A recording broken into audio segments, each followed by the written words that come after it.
बाबा ने तन्मय को सुंदरकांड में छिपी हुई एक एक सीख को बहुत अच्छे से समझा दिया था और तन्मय भी पूरी कोशिश कर रहा था उन्हें जीवन में उतारने की, जिसके पॉजिटिव रिजल्ट्स उसे लाइफ में दिखाई देने वाले थे। आज वो एक बार फिर बड़े जोश से मंदिर आया बाबा से मिलने के लिए। बाबा, समझ नहीं आता किन शब्दों में आपको धन्यवाद कहूं। आपने मेरी जिंदगी ही बदल दी। अगर आप ना मिलते तो मैं अपनी परेशानियों में उलझा हुआ यूं ही जीवन जीता रहता और सोचता हनुमान जी की इतनी भक्ति करके भी मुझे कुछ हासिल नहीं हुआ। दरअसल सुंदरकांड की कथा कोई बाहरी कथा नहीं है, ये हमारे अंदर ही चल रही द्वंद्वों की कथा है। इसकी हर घटना, हर चरित्र कभी न कभी हम पर ही लागू होता है और हमें बताता है कि हमें उस विशेष परिस्थिति में क्या करना चाहिए। मैं आपकी ये बात समझा नहीं बाबा। अच्छा, पहले माता सीता की अवस्था ही देखो। उन्होंने पूरी उम्र सात्विक जीवन जिया। जो भी उनके साथ हुआ सब ईश्वर की इच्छा मानकर स्वीकार किया। वो श्री राम के साथ प्रेम, आनंद, शांति और संतुष्टि से जीवन जी रही थी। लेकिन सिर्फ एक लालच ने, एक गलत इच्छा ने उन्हें अपने राम से दूर कर दिया, दुखों के सागर में डुबो दिया। यहां पर हमारे लिए राम का अर्थ भी समझना जरूरी है। राम है हमारी चेतना, हमारी कॉन्शियसनेस, जो हमारे अंदर ही रहती है। कहते भी है ना, हमारा ईश्वर का वास हमारे अंदर ही है। तो समझ लो, ईश्वर चेतना के रूप में ही हमारे अंदर रहता है। जब हम अपनी चेतना से जुड़े होते तो राम के साथ आनंद से जी रहे होते, ईमानदारी और शांति से अपना काम कर रहे होते। लेकिन कभी कभी हमारा मन भटक जाता है, कभी किसी को देखकर या किसी दूसरी वजह से मन में ऐसी गलत इच्छाएं पैदा हो जाती हैं जो हमारा सुख चैन छीन लेते हैं। फिर हम उसी इच्छा को पूरी करने के पीछे पागल रहते हैं और ऐसी इच्छाएं हमें राम से दूर ले जाती हैं, यानी हमें हमारी आंतरिक शांति से दूर कर देती हैं। अब जैसे मान लो किसी पर एक गाड़ी है जो उसके लिए ठीक है, उसे अपनी गाड़ी से कोई शिकायत नहीं, लेकिन जैसे ही उसने देखा कि आज तो पड़ोसी की पार्किंग में एक नई चमचमाती महंगी गाड़ी खड़ी है, तो उसके मन में ठीक ऐसी ही गाड़ी खरीदने की कामना जाग जाती है, जैसे माता सीता के मन में सोने का हिरण देखकर जगी थी, उसे पाने की। अब वो इंसान दिन रात यही सोचता है कि ये कितनी सुंदर गाड़ी, मुझे भी ऐसी ही गाड़ी लेनी है किसी भी कीमत पर। और बस यही एक इच्छा उसे बेचैन कर देती है। वो पूरी कोशिश करता है अपनी इच्छा पूरी करने की, लेकिन इच्छा पूरी नहीं हो पाती, जिससे उसे क्रोध आता है, दुख और निराशा होती है। इस तरह केवल एक इच्छा उसे क्रोध, तनाव, असंतुष्टि और अशांति की लंका में डाल देती है। आपकी बात से याद आया बाबा, कॉलेज टाइम में मेरा एक दोस्त था, बहुत ही पढ़ाकू, क्लास का टॉपर था वो। लेकिन मैंने उसे कभी खुश नहीं देखा। वो हमेशा किसी ना किसी को देखकर कुढ़ता ही रहता था। हमेशा दूसरों से कंपैरिजन करता रहता कि देखो, उसके पापा ने तो उसे मास्टर्स के लिए बाहर भेज दिया, मैं तो जा ही नहीं पाऊंगा, मेरे पापा नहीं भेजेंगे। कभी कहता कि देखो, उसकी बढ़िया कंपनी में नौकरी लग गई, मैं उससे ज्यादा होशियार हूं, मुझे मौका नहीं मिला। दरअसल वो अमेरिका जाना चाहता था, पर उसे मौका नहीं मिला और इस बात से वो हमेशा दुखी ही रहता था। हाँ, ऐसा ही होता है।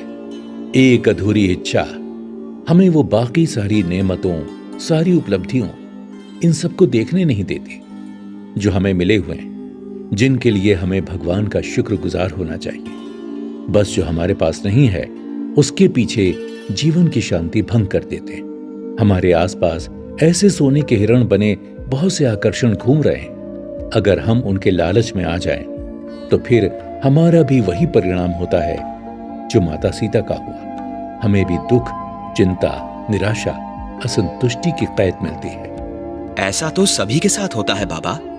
फिर इस कैद से कैसे हमेशा के लिए छुटकारा पाया जाए?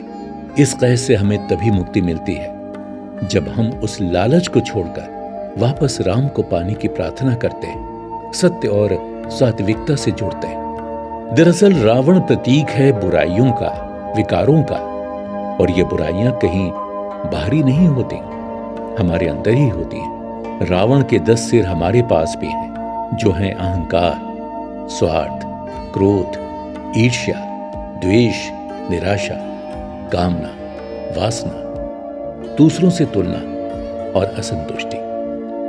जब भी हम भक्ति से, सात्विकता से दूर होते हैं तो हम इन्हीं विकारों की कैद में फंस जाते हैं। इन विकारों के कैद से बाहर आने का एक ही रास्ता है, वो है हनुमान यानी भक्ति।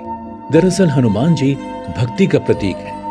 प्रार्थना और भक्ति में ही वो शक्ति है जो हमें वापस सही राह पर ले जा सकती है, हमें विकारों की लंका से मुक्त करा सकती है, हमें वापस श्री राम की शरण मिला सकती है, जहां सुख, शांति, प्रेम, संतुष्टि और आनंद है। होता यूं है कि जब हम भगवान से सच्चे मन से प्रार्थनाएं करते हैं, उनकी भक्ति करते हैं, तो वो किसी न किसी माध्यम से हम तक मदद पहुंचा देता है, हमारे बंद रास्ते खोल देता है। जैसे हमें कुछ ऐसा पढ़ने, सुनने या देखने को मिल जाता है, या कोई इंसान मिल जाता है जिससे हमें हमारी समस्या का समाधान मिलता है। जैसे आप मुझे मिल गए बाबा। अब तो मुझे पक्का यकीन है कि मेरी प्रार्थनाएं सुनकर ही हनुमान जी ने आपको यहाँ भेजा है, मुझे सही रास्ता दिखाने के लिए। रास्ता तो हमेशा ऊपर वाला ही दिखाता है बेटा। हाँ, उसका माध्यम कोई भी बन सकता है।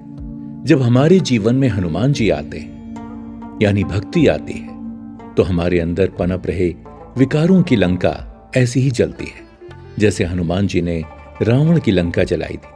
तब हमारे मन के सारे विकार नष्ट हो जाते हैं और सिर्फ प्रेम, आनंद, संतुष्टि, करुणा, क्षमा, दया, भक्ति जैसे गुण बचते हैं। हमारे अंतःकरण में फिर से श्री राम विराजमान होते हैं। फिर न इंसान किसी से ईर्ष्या करता है, न किसी से तुलना। उसे जो कुछ भी मिलता है उसे वो भगवान की कृपा मानकर उसमें खुश रहता है। लेकिन इसका मतलब ये नहीं कि अपना कर्म करना छोड़ दे। वो अपने कर्मों, अपनी जिम्मेदारियों को सेवा मानकर पूरी ईमानदारी, निष्ठा और उत्साह से करता है, जैसे हनुमान जी करते थे श्री राम के काम। बाबा, मैं हनुमान जी की भक्ति तो बहुत समय से करता था, लेकिन आज आपने मुझे हनुमान जी का सही अर्थ समझा दिया। अब मैं इसी समझ के साथ भक्ति भी करूंगा और अपने काम भी। मुझे तुमसे यही उम्मीद है तन्मय। और अगर कभी फिर से किसी उलझन में फंस जाओ, लगे जैसे कोई राह नजर नहीं आ रही है, तो फिर से सच्चे दिल से हनुमान जी से प्रार्थना करना। वो तुम्हारे लिए किसी न किसी जरिए से मार्गदर्शन जरूर भेज देंगे। हनुमान जी को भगवान श्री राम से यही तो वरदान मिला है कि पृथ्वी लोक पर रहकर मेरे भक्तों की रक्षा करो। इसलिए जो उन्हें सच्चे मन से पुकारता है वो उसकी मदद जरूर करते हैं। और इस तरह तन्मय का सुंदरकांड से जुड़ी टीचिंग्स सीखने का सिलसिला पूरा हुआ।